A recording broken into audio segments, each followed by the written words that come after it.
ఇది తంతు. అయ్యా వెంకయ్య నాయుడు గారు, మత మార్పిళ్ళు నిషేధిస్తామంటున్నారు. ఏ మత మార్పిళ్ళు? ఎవరైనా ఒక మతం నుంచి ఇంకో మతంలోనికి ఎందుకు మారుతున్నారు? మీ ప్రజాప్రతినిధులు పార్టీలు మారినట్లుగా మారుతున్నారా? లేక సత్యమున్నదని మారుతున్నారా?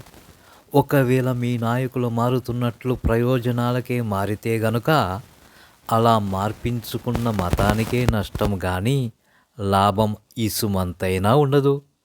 మన ఊసరవెల్లి నాయకులలాగా ప్రయోజనాలు దొరకనప్పుడు తిరిగి సొంత గూటికి వెళ్ళిపోతారు.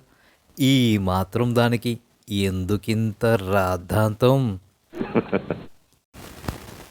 ఇక తమరిలాంటి వారు లేనందునే పాపం బుద్ధిజం, జైనిజం, సిక్కిజం, క్రిస్టియానిటీ, ఇస్లాం తదితర మతాలన్నీ పుట్టుకొచ్చాయి.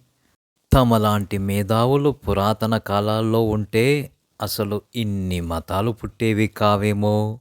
ఒకే మతం ఉండేది.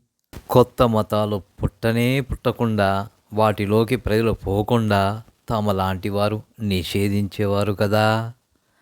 తమరిలాంటి వారు లేనందునే పాపం బుద్ధిజం, జైనిజం, సిక్కిజం, క్రిస్టియానిటీ, ఇస్లాం తదితర మతాలు పుట్టుకొచ్చాయి.